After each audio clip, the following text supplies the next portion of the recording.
Saruman, the Dark Wizard of Middle-earth. How did he fall to the power of Sauron, and what does his story reveal about the more dangerous and tragic aspects of human nature? Just a quick reminder to like and subscribe as it helps the channel greatly. Now, back to the video.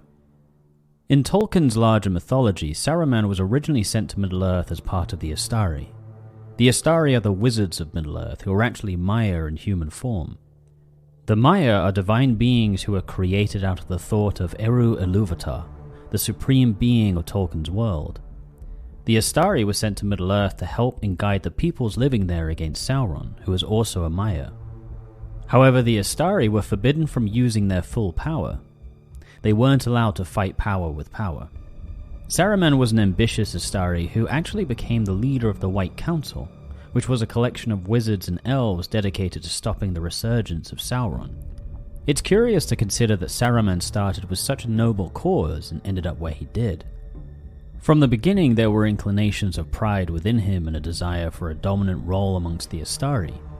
However, this mostly manifested as a determination to fulfill his duty of stopping Sauron. Saruman went to great lengths to understand Sauron's methods, in particular how he created the One Ring in order to stop him. Over time, however, this turned into an obsession. Slowly but surely, Saruman started to try and maneuver his way around the restrictions placed upon him by his creator. He became convinced that if he could attain the One Ring, he could overcome Sauron and bring order to Middle-earth. In addition to this, Saruman's leadership developed a competitive edge in which Gandalf became a threat to him. Saruman envied Gandalf's wisdom and the trust that others placed in him. Saruman's real turning point, however, was when he began using the Palantir of Orthanc. He believed he could outsmart and overcome Sauron in the process and use this to his advantage. However, Sauron sensed Saruman's deeper intentions and ensnared his mind. This led to his full corruption and alignment with Sauron, all the while planning to betray him to become the new ruler of Middle-earth. Saruman even created his own ring, renaming himself Saruman of Many Colors, cementing his split with the White Council. So what does Saruman's story reveal about human nature and psychology? Well, there are a number of archetypal motifs present in his tale. Archetypes are essentially universal psychological instincts. They are a Jungian concept, however many before Jung identified their presence. Archetypes would frequently emerge in mythologies, fables, and religions as reoccurring motifs in characters.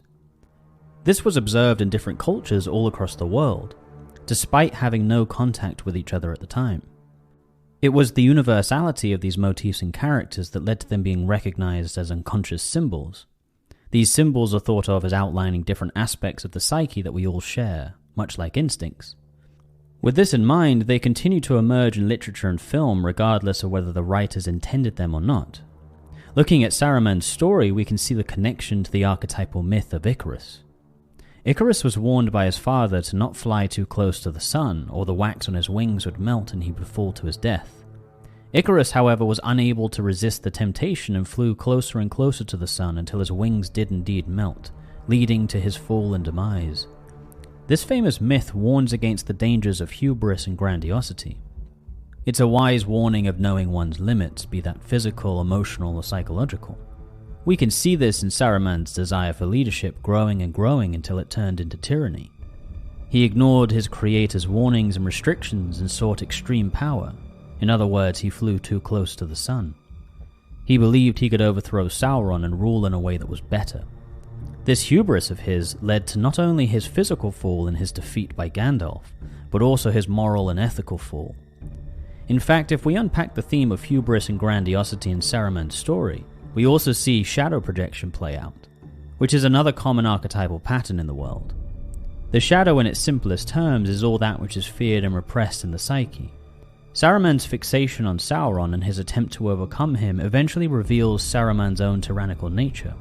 This points to the irony of one becoming that which they seek to destroy. This can be understood as the projection of one's own shadow. When one cannot accept parts of their own nature, they will often identify these unacceptable traits in others as an attempt to distance themselves from their own shadow.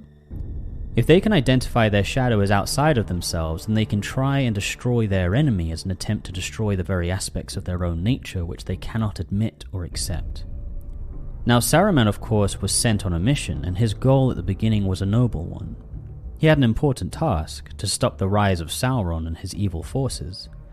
However, all along Saruman had ambition, pride, and a desire for dominance. This was at first all pointing towards a righteous goal and manifested as strong leadership. But over time it consumed and corrupted Saruman, turning him into a tyrant just like Sauron. This speaks to the dangers of not being fully aware of one's own darkness. If one cannot see their own shadow, they are much more likely to be blindsided by it.